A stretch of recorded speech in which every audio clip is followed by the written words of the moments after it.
Most men go through life unaware of a single, powerful habit that women notice instantly. It's not about looks. It's not about money. It's something deeper, something subtle, something that sets apart the rare man from the crowd. In this video, you're going to discover 10 traits that most men overlook, but that women silently crave. These habits are not tricks or gimmicks. They are reflections of discipline, presence, and emotional mastery. When applied with intention, they create an undeniable force of attraction. Through the lens of Stoic wisdom, you'll learn how to command attention without seeking it, how to foster trust without saying a word, and how to build connection not through chasing, but by standing still, rooted in your strength. If you're ready to rise above the 99%, to move with quiet power and become unforgettable in her eyes, then stay with me. Your transformation begins now. 1. The rare strength of listening with presence. There are very few things in this world more disarming, more grounding, than a man who truly listens. Not the kind of listening that is shallow and polite, not the kind that simply waits for a chance to respond. I'm speaking about full-spectrum listening, the kind that carries weight, the kind that brings stillness into the room, the kind that tells a woman, through posture and energy alone, that she is not just being heard, she is being felt, understood, held in the presence of a man who does not need to control the moment, because he already governs himself. This is not common. In fact, it is one of the rarest masculine qualities in the world today, because most men are trained to speak, to lead with answers, to fix what they do not yet understand.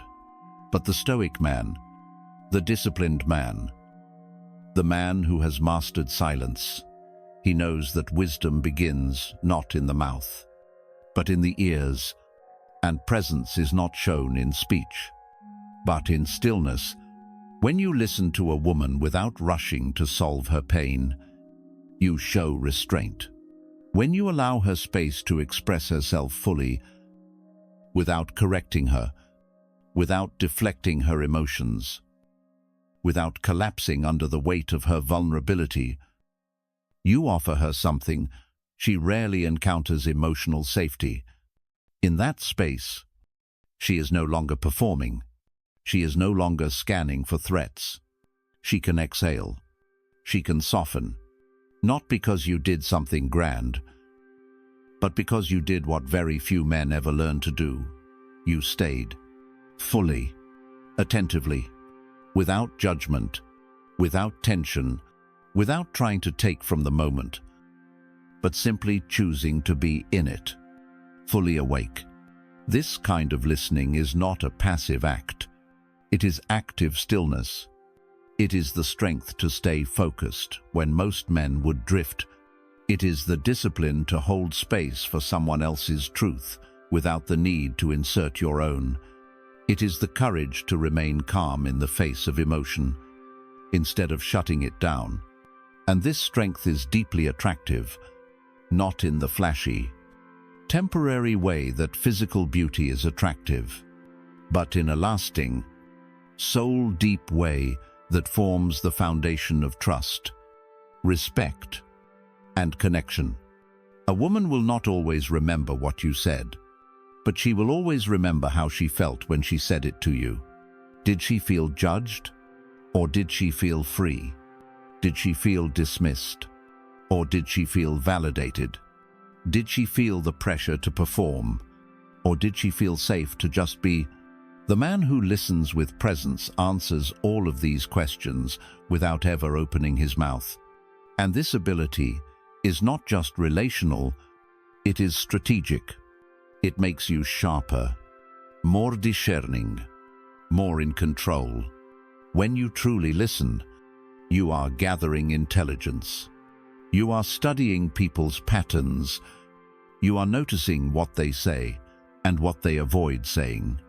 You begin to see beneath the words, into the emotion, into the intent, into the truth that is usually hidden behind noise. And this makes you dangerous, not in a chaotic way, but in a way that is quietly commanding. You are no longer reactive. You are no longer at the mercy of surface-level information. You respond with precision, because you listened with focus. And this gives you the ability to navigate conflict, to handle manipulation, to anticipate challenges long before they arise. The Stoics knew this. They taught that a man who cannot control his tongue is a slave to impulse, but a man who can control his words, who can withhold speech until it is useful, who can remain calm even when emotion is high, that man holds power. Not loud power, not performative power, but internal command, a power that does not need to boast. It is felt, it is respected, it is trusted, because it is built on discipline, and the man who builds that discipline through the daily habit of deep, intentional listening becomes a fortress, quiet, composed, and unshakable. So take this seriously. Practice listening every day, not just when it is convenient, but especially when it is hard. Listen to people when they are emotional. Listen to people when you disagree with them. Listen when it would be easier to speak. And above all, listen when a woman speaks from her heart. Do not shrink. Do not flinch. Do not try to fix her. Simply stay. Breathe and absorb. Let your body remain calm. Let your eyes stay steady. Let your mind stay open. And when you speak, do so with fewer words, but more power. Let every sentence be shaped by understanding, not by reaction. And in time, you will become the rarest of men, the one who makes her feel safe, not by promise, but by presence, the one who never had to raise his voice to be heard, the one who led without force, who protected without control, who connected without manipulation, and who proved, through the art of stillness, that the man who listens deepest always moves with the most clarity, confidence, and strength. That is the rarest power of all. And it begins with one choice. Listen not just with your ears, but with your entire being, because what you hear in silence will always teach you more than what you try to force through words.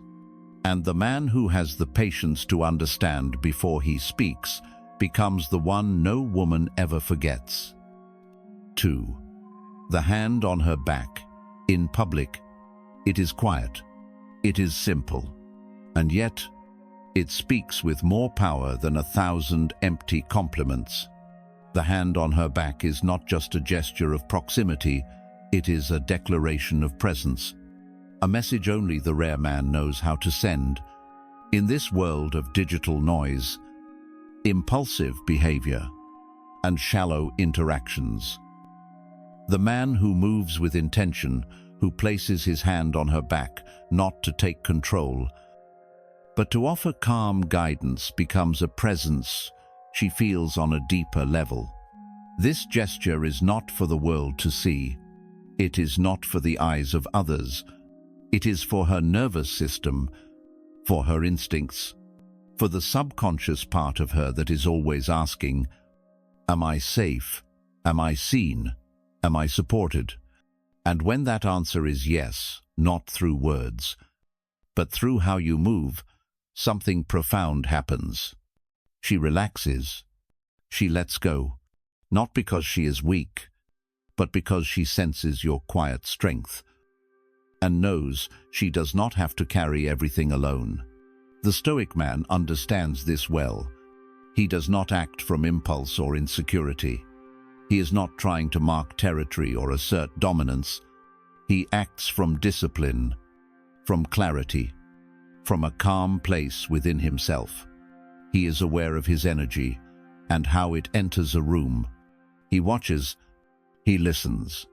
He pays attention to the details. Most overlook the way she carries tension in her shoulders, the slight shift in her posture as a crowd grows near, the pause in her step when she's unsure. And in those moments, he does not speak to fix. He moves quietly, intentionally, a light but firm hand on her back, a signal, a silent message that says, "I'm right here. I've got you. You don't need to navigate this space alone." This level of awareness and leadership is rare. It takes more than confidence. It takes control, not of her, but of yourself, your emotions, your impulses, your presence. Most men touch out of reflex, or worse, out of entitlement. But a man rooted in Stoic discipline does nothing carelessly.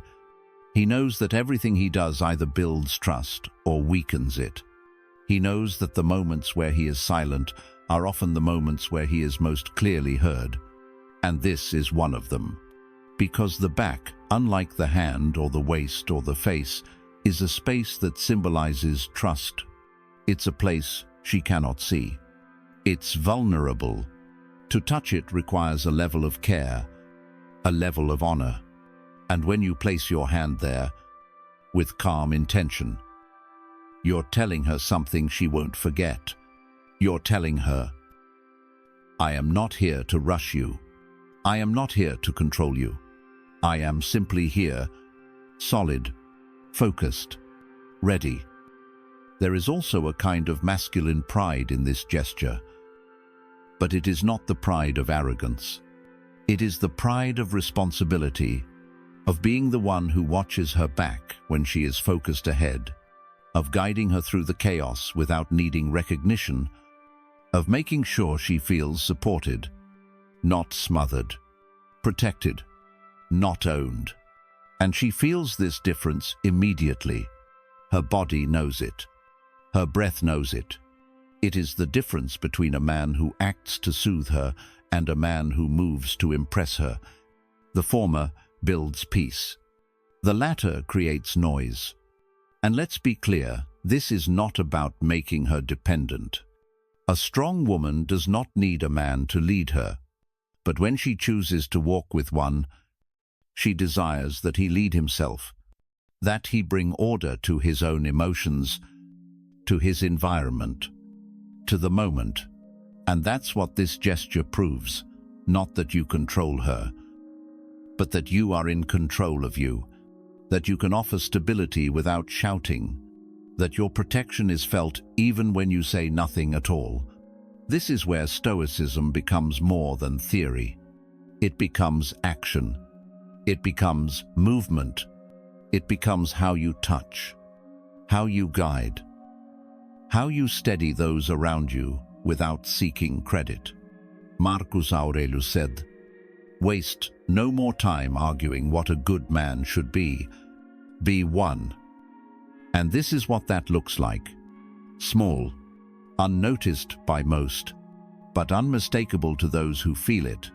A hand on the back, a moment of presence, a display of masculine energy so refined, so composed, that it becomes unforgettable. So the next time you find yourself beside her, whether walking through a crowd, entering a building, or simply pausing at a crosswalk, don't reach for her to show off.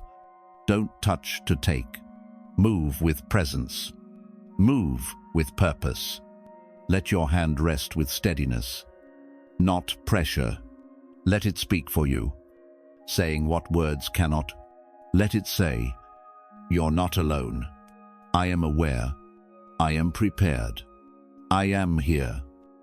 Because that is the kind of man she does not forget. That is the kind of presence that commands loyalty. And that is the mark of a Stoic leading without force, protecting without pride, and expressing love through strength that does not shout, but simply stands, unwavering. 3. The commanding energy of spontaneity. There is a quiet, dangerous comfort that comes from routine, and while routine, in its pure form, can be a foundation for discipline, it can also become a prison when a man forgets how to break free from it. Too many men live the same day over and over again. Same conversations, same steps, same safe behaviors. And in doing so, they unknowingly suffocate the very force that makes them magnetic aliveness. A Stoic man does not fear structure. He creates it. But he also knows when to let go of it. He knows that structure without spirit becomes stagnation. And he knows that predictability, over time, can make even a great man forgettable. This is where spontaneity enters not as chaos, not as rebellion, but as strategic, controlled disruption. The kind of disruption that brings energy back into the moment, that reclaims presence, that reminds both him and the woman beside him that life is not meant to be a formula, but a dance between order and fire. Spontaneity, when it flows from a place of mastery, becomes a signal of leadership. It says, I trust myself. I don't need a script. I don't need permission. I can adapt. I can respond. I can create. And in that moment, you offer her something few men can: freedom with direction, safety with excitement, the stability of a man who won't fall apart, paired with the edge of a man who still moves with curiosity and boldness. Most men are either one or the other. They are either rigid and responsible but lifeless, or spontaneous and adventurous but unreliable. But the Stoic man is both. He is the exception. He is the one who leads with order but lives with fire in his lungs. He does not lose his frame when plans change. He sharpens it. He doesn't panic in the unknown. He anchors in it. Imagine a woman walking beside you. She is used to being asked what she wants to do, where she wants to go, how she wants to move through life. And suddenly, she's with a man who reads the energy of the moment and makes a decision without hesitation. He feels the shift in the air. He senses the boredom in her voice. He sees the moment turning stale, and he moves. Not dramatically, not impulsively, just calmly, decisively. He changes direction. He breaks the rhythm. He says, "Get in the car. We're taking a different road tonight." Or, "Let's stop here. Right now. I want to show you something." And just like that, without asking for approval, without over-explaining, you breathe life back into the dynamic. You remind her that you're not just here to exist. You're here to lead, to create, to experience the now without being caged by the plan. But this level of spontaneity cannot be faked. It has to come from a core that is already still, from a mind that has trained itself to remain composed when uncertainty appears. Spontaneity, without discipline, is just recklessness. But when it is rooted in calm awareness, it becomes magnetic. It becomes influence. It becomes the spark that separates a routine evening from a night that is remembered for years. This is the kind of energy that a woman feels in her body before she understands it. It's primal. It bypasses logic and creates trust, not because you explained your decision, but because you moved with certainty, with presence, with a command that didn't need permission to express itself. Stoic philosophy teaches us that control is not about forcing the world to obey your plan. It's about being able to remain yourself when the world refuses to. Spontaneity is the ultimate test of this, because when the moment shifts and life no longer matches your expectations, who are you? Do you freeze? Do you retreat into the safety of old patterns? Or do you move with clarity, with decisiveness, with full awareness of the weight your decisions carry? The man who can lead without a map, who can improvise without collapsing, becomes the kind of presence others seek out without even knowing why. Because he reminds them through energy, not explanation, that adventure and leadership are not opposites. They are brothers. And when paired together in the heart of a man who has conquered himself, they create an irresistible force.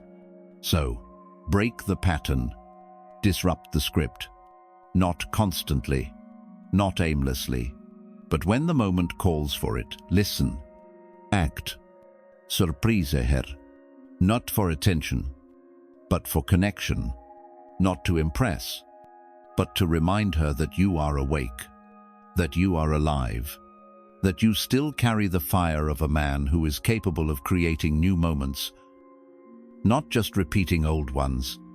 Let spontaneity be the edge in your leadership. Let it be the proof that your strength is not confined to routine, that it extends into the unknown. And when you move from that place, she will feel something deeper than excitement. She will feel trust, because she will know that wherever you go, whatever changes, you remain the same, steady, calm, unwavering. A man who leads not just through what is planned, but through what is possible. A man who responds to life, not with fear, but with readiness. That is power. That is presence. That is the Stoic fire, mastered and unleashed, one bold moment at a time. 4. The power of touch before intimacy.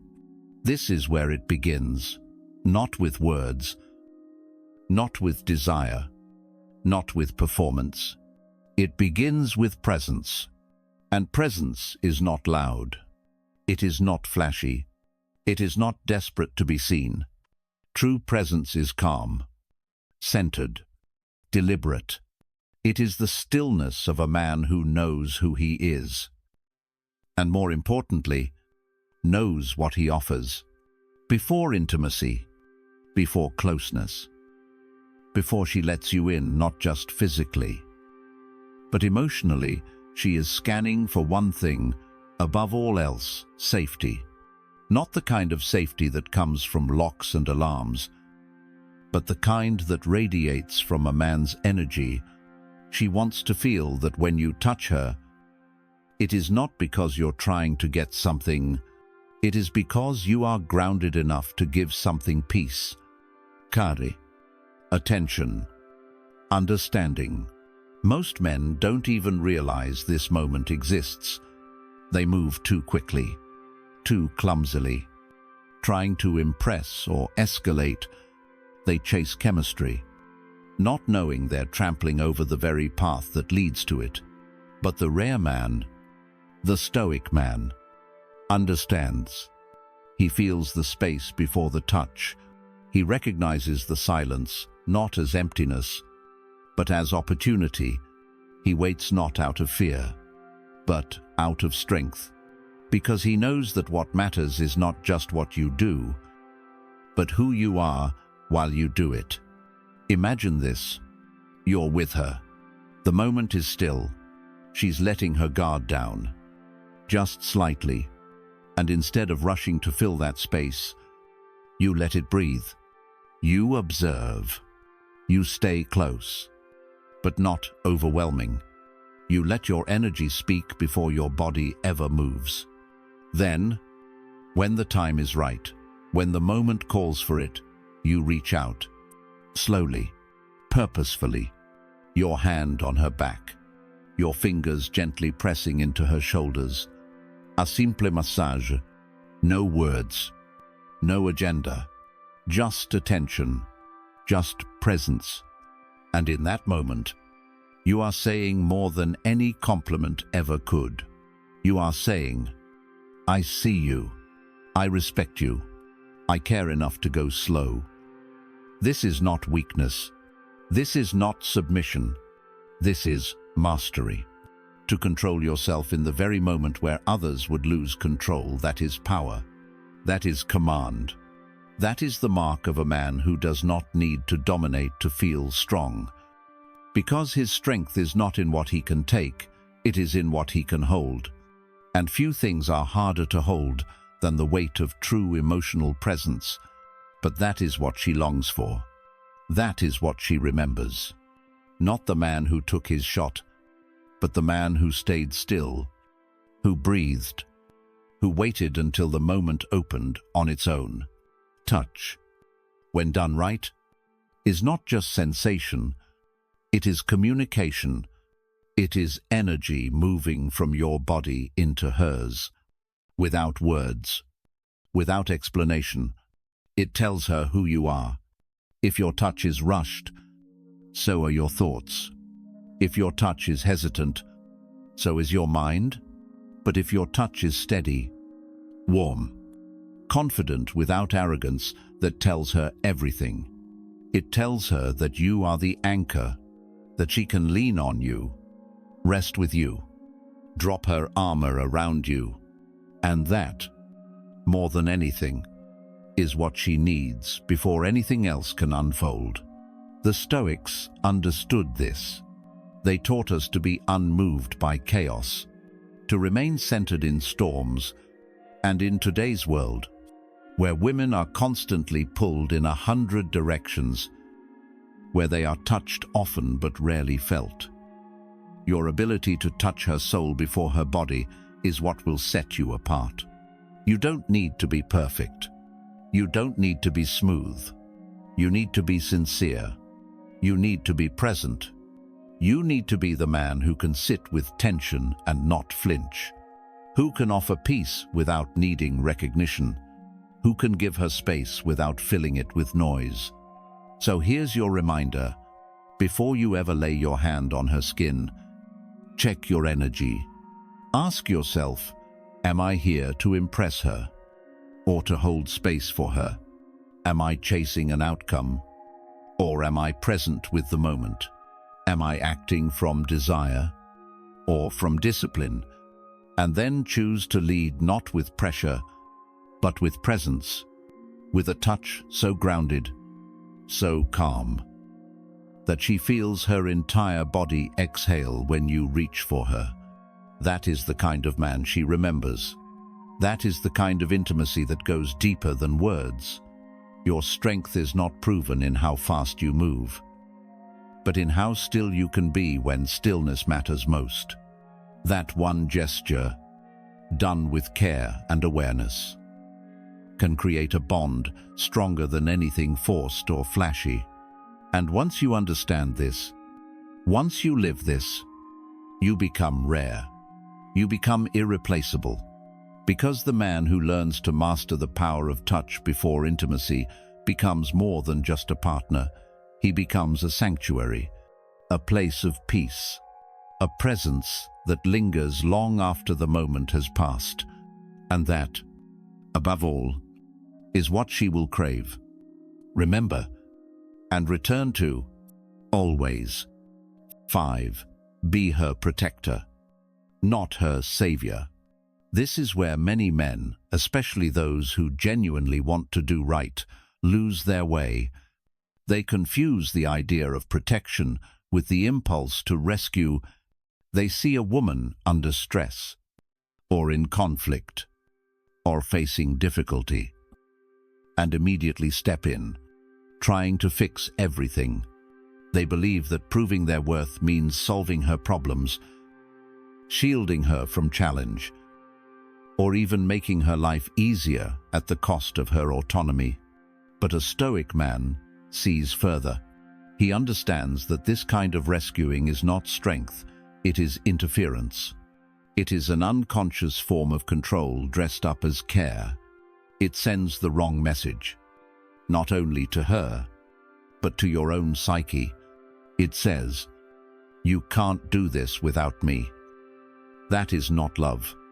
That is not leadership, and it is certainly not the path of a disciplined man. True protection requires strength.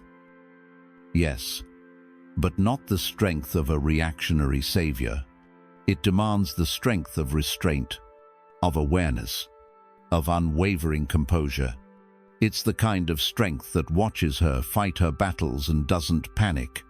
It's the kind of strength that stands nearby, not to take the sword from her hands, but to be the shield at her back if things go too far. Your role is not to erase adversity from her path. Your role is to be the man she can lean on when adversity arrives. And in doing that, you create a space where she becomes more, not less, more confident, more expressed, more free. You do not protect her by limiting her exposure to risk. You protect her by remaining unshakable when risk shows up. A stoic man does not jump into chaos out of compulsion. He assesses, he observes, and if the moment calls for him to act, he does so not to prove himself, but because it is right. And when the moment doesn't call for action, he holds the line. He remains silent, still, ready, and trustworthy. There is great wisdom in knowing when to act and when to wait, when to speak and when to listen, when to intervene and when to simply stand firm. And it is this balance, this patience, that makes your protection feel like safety, not suffocation. It allows her to feel that she's with a man who will not collapse under pressure, who will not lose control when things get hard, and who will not seek validation through artificial heroism. Now imagine this. She's dealing with conflict, whether it's stress at work, betrayal by a friend, or simply a moment of emotional overwhelm. A weak man, uncomfortable with her discomfort, rushes in with advice, tries to take over, offers solutions she never asked for, and ultimately sends her the message that her emotional world is too much to handle. But you stay still. You remain present. You don't disappear. You don't freeze. You just let her be. You stay grounded while she rises and falls. And when the moment is right, you speak softly, with clarity, or you act with precision, not noise, or you do nothing because what she needed wasn't a fix. It was presence, a reminder that she's not alone, that you are there, that you will remain there. Not just when things are beautiful, but especially when they're not. Protection is not about stepping in front of her. It's about standing beside her, quietly ready to act if the world turns cruel. And when it does, you don't erupt. You don't explode. You don't become emotional just because the environment is. You become colder, sharper, more deliberate. Because you are not driven by your emotions, you are guided by your values. That is what makes you dangerous in the right way. Not reckless, not reactive, but precise, calm under pressure, deadly only when absolutely necessary. She doesn't want you to be a wildfire. She wants you to be steel, cool, quiet, reliable, and strong in a way that never needs to be announced. This kind of presence cannot be faked. It is earned. It is built through trial, through introspection, through years of choosing not to lash out, not to panic, not to abandon your principles when tested. It is forged in silence, in solitude, in self-discipline. And when you bring that to a relationship, you bring her something few women have ever experienced: true masculine safety. The kind that is not conditional, the kind that does not bend under stress, the kind that says, I do not need to control you to protect you. I just need to remain who I am, no matter what comes. This doesn't mean you never step in. Sometimes you must. When disrespect crosses a line, when real danger approaches, when her well-being is compromised and she cannot see it. But even then, you don't yell, you don't posture, you don't act out of insecurity. You act from duty, from values, from a clarity of mind that only comes when you are free from ego. Your power is not in how quickly you react, it's in how deliberately you move. That's what makes you trustworthy. That's what earns her loyalty. And that's what sets you apart from the many men who operate from emotional noise instead of inner order. So remember this: protection is not a performance. It is not about stepping in front of her problems or making her life easy. It is about becoming a man who cannot be shaken. A man whose energy shields, whose words ground, and whose actions clarify. She will feel this. She will remember it. And in her quiet moments, she will know, this is a man I can trust. Not because he fights for me, but because he never makes me fight alone. That is what it means to be her protector.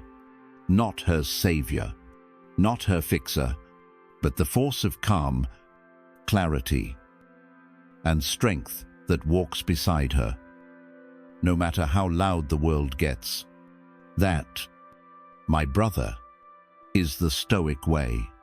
Not reactive, not fragile, but forged and ready, always. 6. The power of touching her hair. This is not just an act of physical closeness, it is a test of your inner calibration, of your ability to read the room, to feel her rhythm, to sense what few men can. It is not about touching for the sake of contact. It is about touching with meaning, with presence, with mastery. To most men, the idea of brushing a woman's hair aside or running fingers through her strands is nothing more than a flirtatious move. But to the man who operates from stillness, from strategic awareness and self-control, this small act becomes a quiet ritual, an intimate moment that reaches far deeper than the body. When done with intention, it tells her something her nervous system has long been searching for. It tells her, you are not just wanted, you are safe. You are not being pursued, you are being met. You are not being seduced, you are being seen. And that subtle distinction changes everything.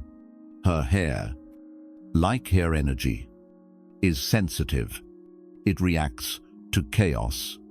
It tenses against force, but it responds profoundly to calm, to focus, to reverence. This is what most men will never understand. They rush, they reach, they grab, and in doing so, they reveal their lack of inner order. But the Stoic man moves differently.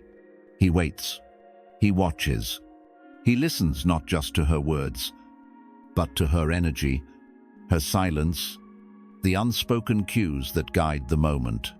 He knows that the power of touching her hair does not lie in the act itself, but in the timing, the energy behind it, and the restraint that preceded it.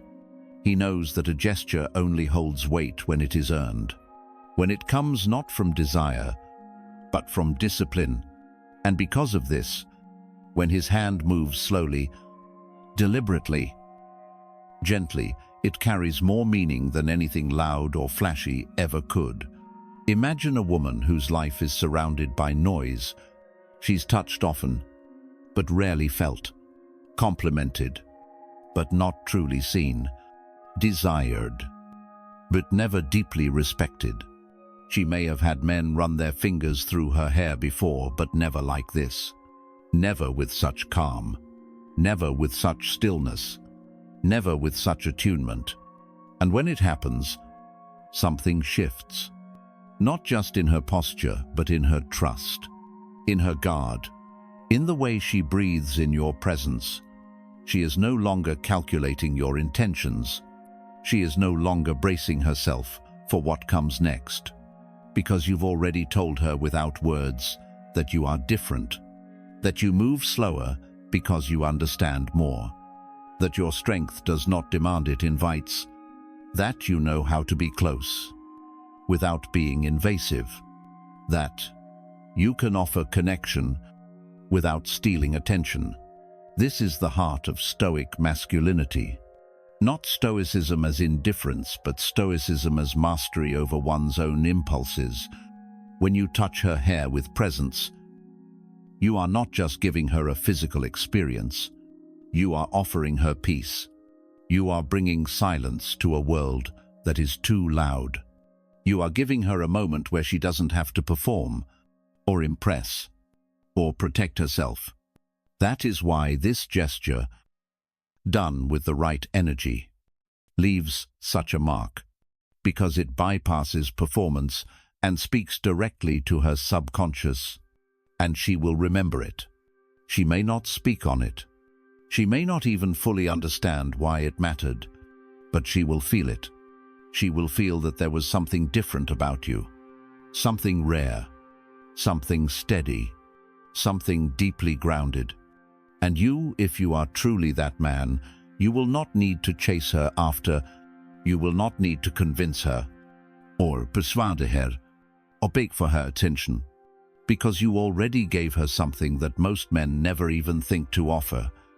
Safety wrapped in strength, gentleness wrapped in confidence, attention without need.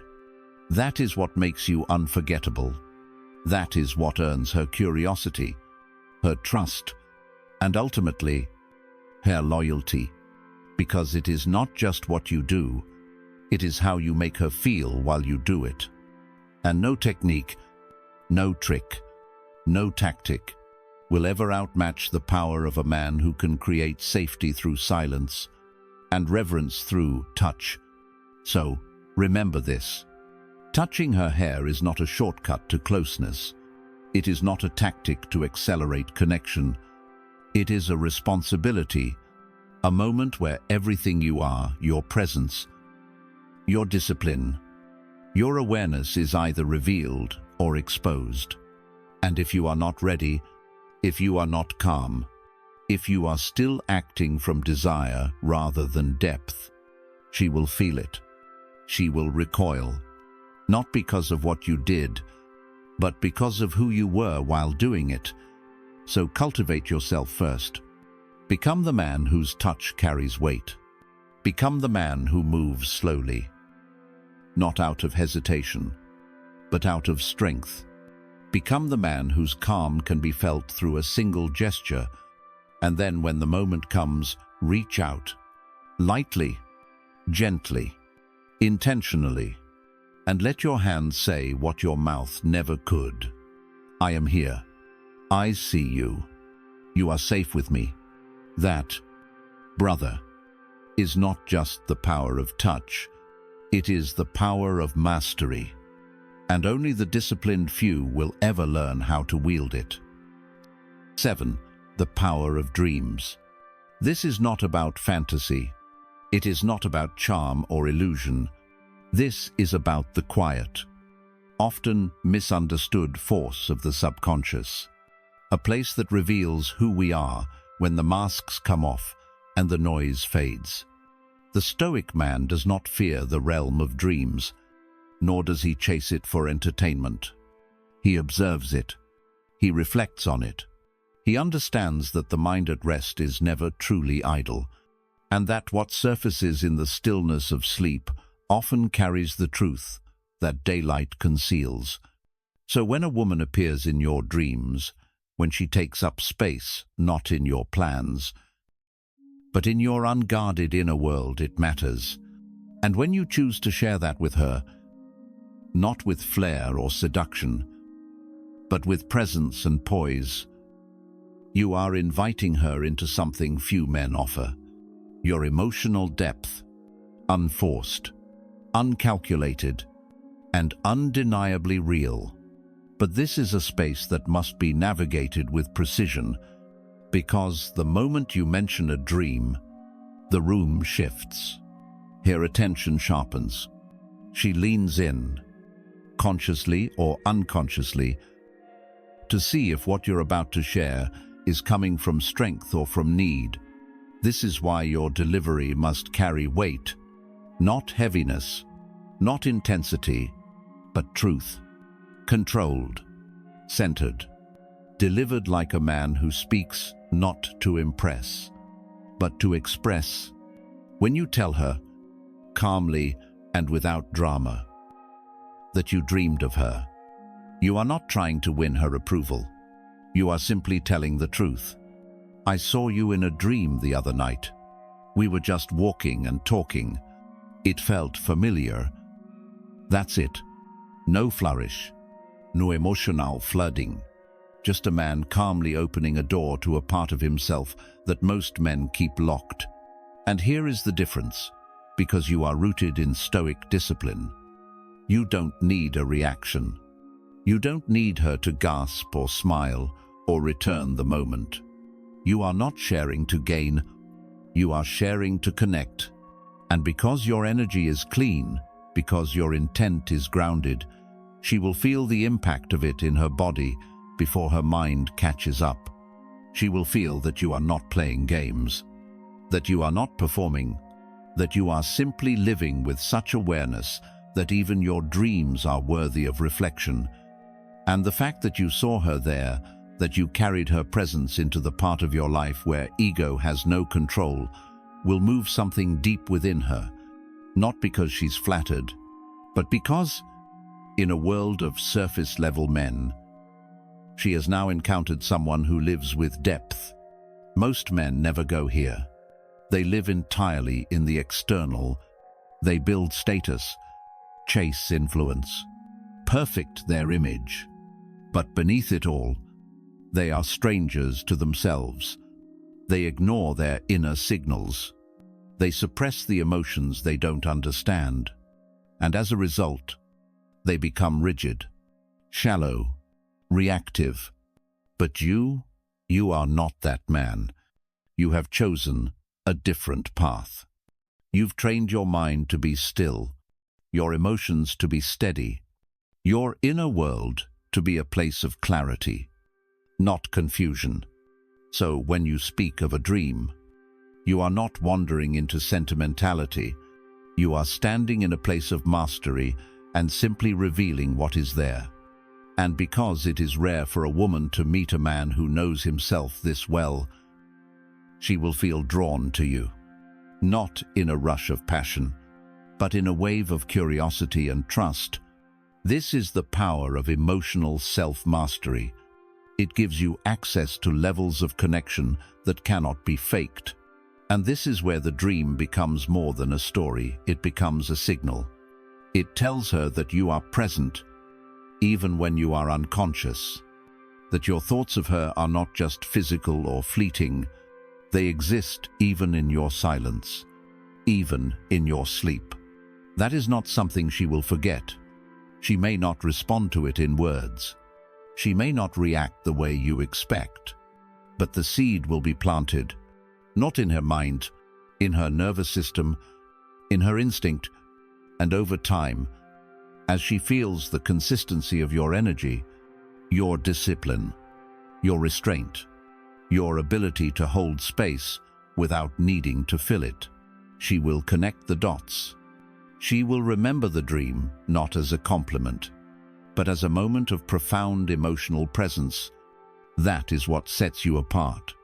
Not the dream itself, but how you carry it, how you speak of it, how you never let your vulnerability become a cry for validation, but instead a quiet offering, something shared without pressure, something opened without fear, because you know that the deepest forms of connection are not built through seduction.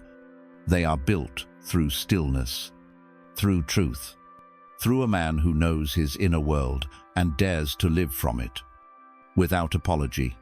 So keep watching your dreams. Keep reflecting on what they reveal.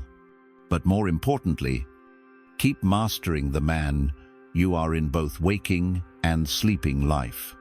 Let your inner world be as sharp as your words, Let your discipline extend beyond your habits and into your very thoughts.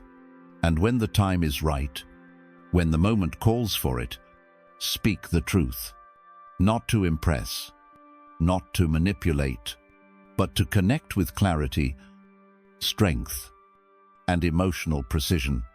That is the true power of dreams, and only the man who has mastered silence, presence, and self-awareness can ever wield it without being consumed by it.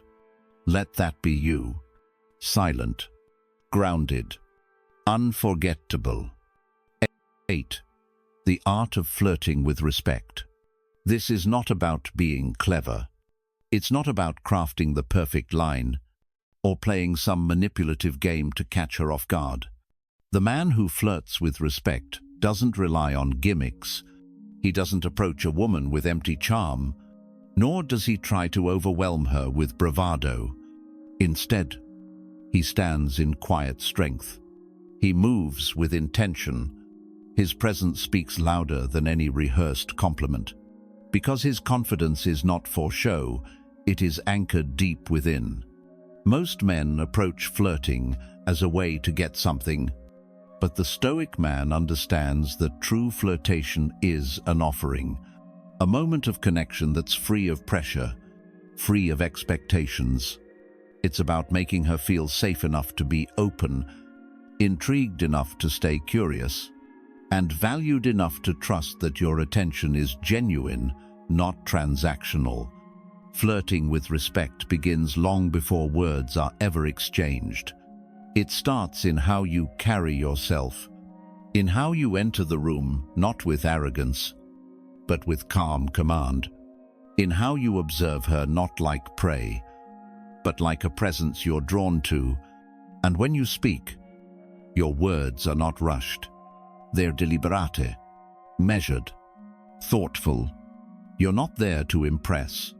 You're there to express, to reveal just enough to spark her curiosity, but not so much that the mystery is lost. You're comfortable in silence. You're patient with her energy. You let the moment breathe. Because you are not trying to force connection, you are creating space for it. This is what most men don't understand. They try too hard. They push too fast. And in doing so, they trigger resistance. But the man who flirts with respect moves slowly, listens carefully, and leaves her feeling lighter, not guarded.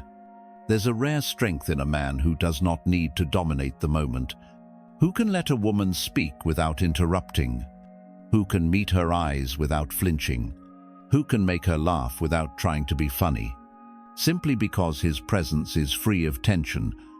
The man who flirts with respect doesn't fish for validation. He already has it within himself. That's what makes him magnetic. His energy is calm. His words are precise. His attention is undivided. And women feel that. They feel the difference between a man who is grounded and one who is performing, between a man who seeks connection and one who seeks control. Respectful flirtation is not passive, it's intentional. It's a form of leadership. And it says to her, without speaking directly, I don't need to own you. I don't need to chase you. I see you. And I choose to speak to the part of you that rarely gets spoken to, the part that longs to be respected before being desired. Flirting with respect is also an act of discipline. It's knowing when to speak and when to hold back, when to lean in, and when to give space. It's understanding that attraction is not built in one moment. It's revealed over time through consistency, subtlety, and sincerity. The Stoic man does not use his words to impress. He uses them to connect. And when he offers a compliment, it's not recycled, it's real. It's specific. It's earned through observation, through presence, through actually seeing her. Not just her looks, but her spirit, her intelligence, her essence.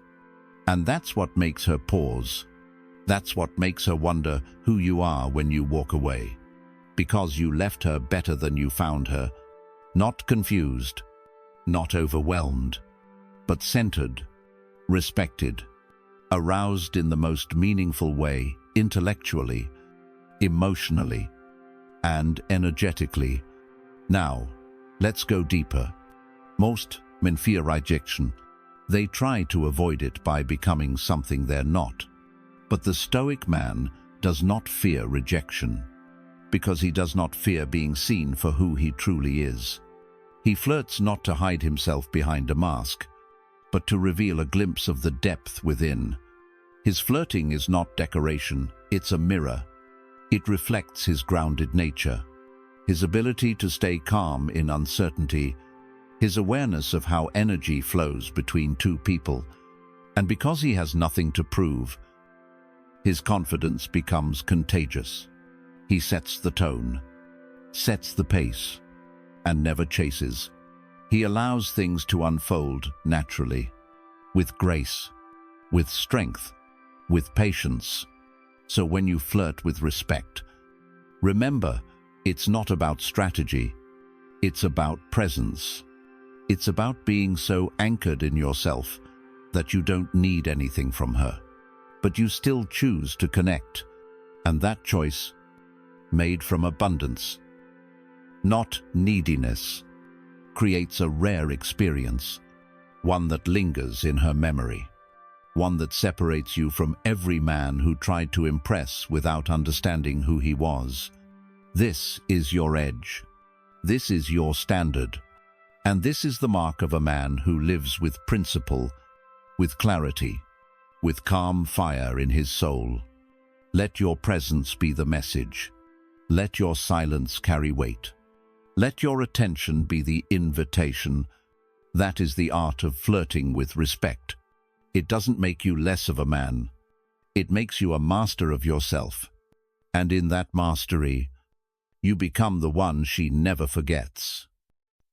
9. The street length of shared laughter. In a world where most men confuse power with dominance and silence with strength, the ability to make a woman laugh genuinely, effortlessly, and without expectation is one of the most profound demonstrations of masculine presence, but not the performative laughter that comes from shallow jokes or exaggerated antics. No, this laughter is something different. It's born from grounded energy, from inner peace, from a man who is so confident in his being that he doesn't need to project, doesn't need to impress, and doesn't need to force connection. He simply lives in alignment with himself. And from that place, humor arises like a quiet breeze, light, natural, and powerful in its ability to open hearts, release tension, and build trust. When you can share a moment of real laughter with her, you're not just amusing her, you're signaling something far deeper. You're showing her that your energy is safe, that she can let go of her armor, that she can stop calculating and simply feel the moment. The Stoic man knows that joy is not the absence of strength. It is the reflection of a deeper kind of power, a power that is not shaken by discomfort, not paralyzed by tension, and not addicted to control. He knows that laughter, in its truest form, is not childish. It is sacred. It is the release of pressure in a world that constantly demands you to stay guarded. It is one of the few experiences that transcends status, words, and image. Because when two people laugh together, not at others, not for attention, but in mutual understanding, they are no longer two strangers.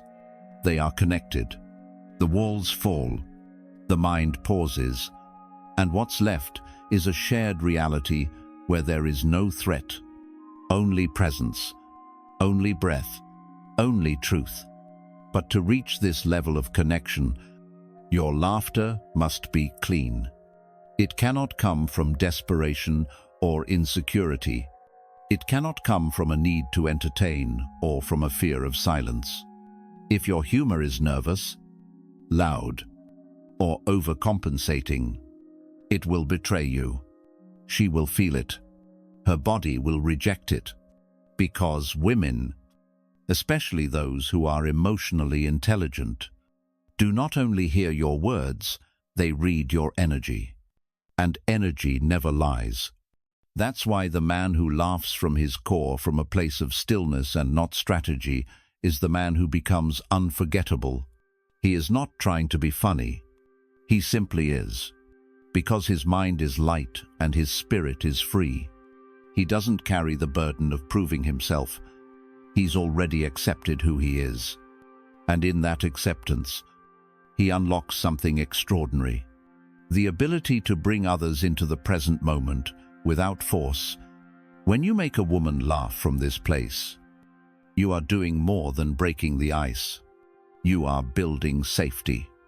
You are telling her, here, you don't have to be perfect. You don't have to perform. You can just be.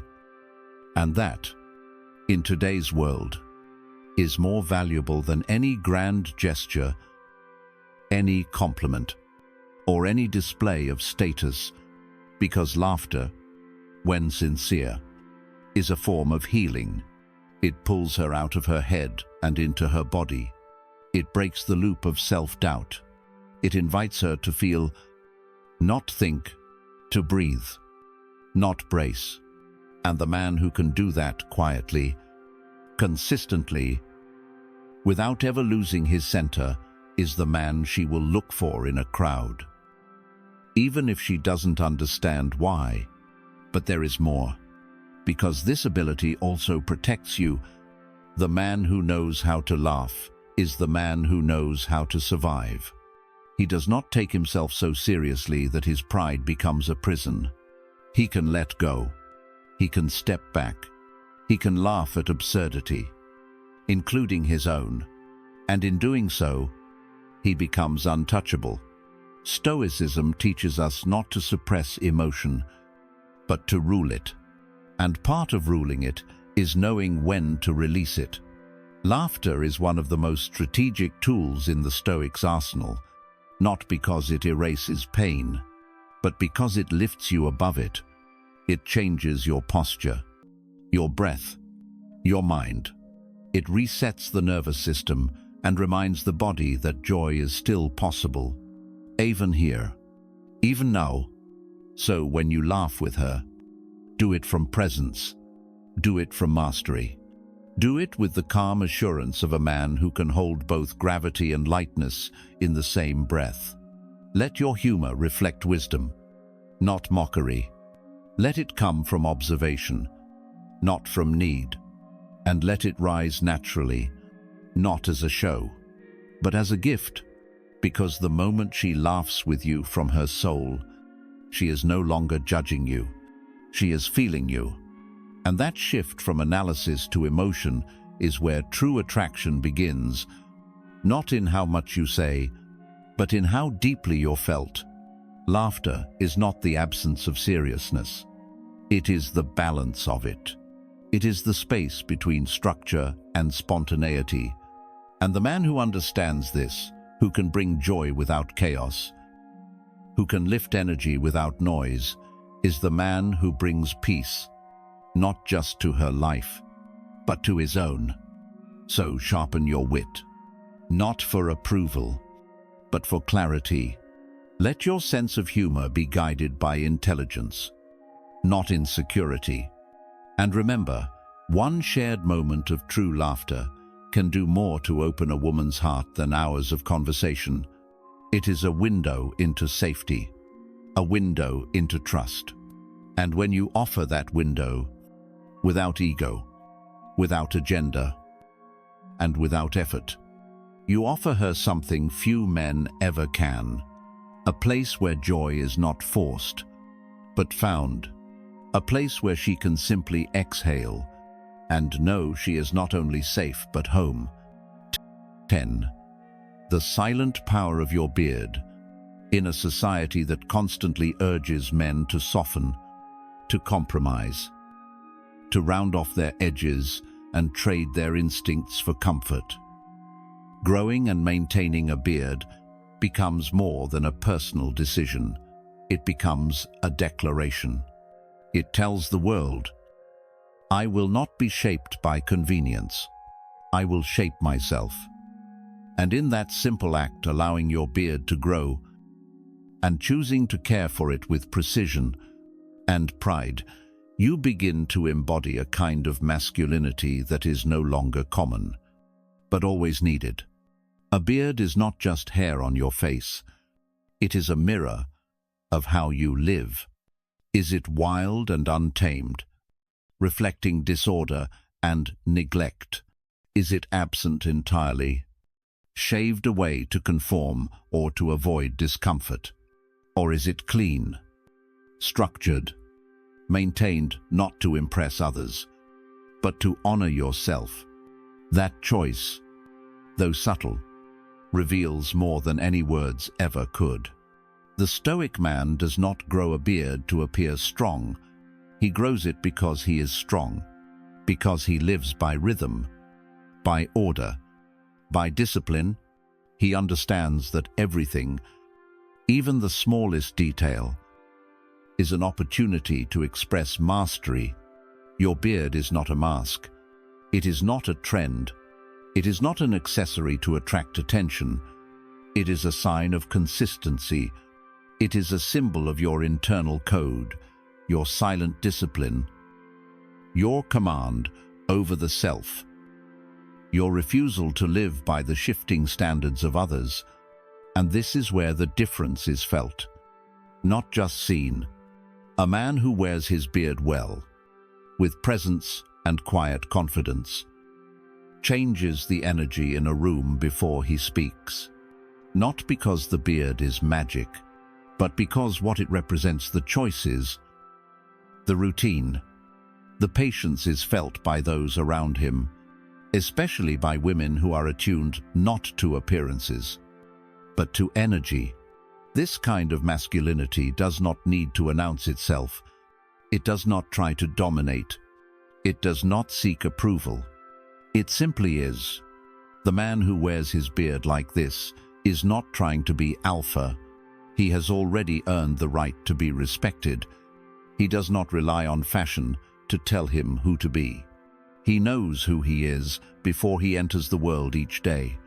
He stands before the mirror not to sculpt an identity, but to maintain a reflection of one, and every morning he trims, he shapes, he checks not just his face, but his mindset, because the way you do one thing is the way you do everything.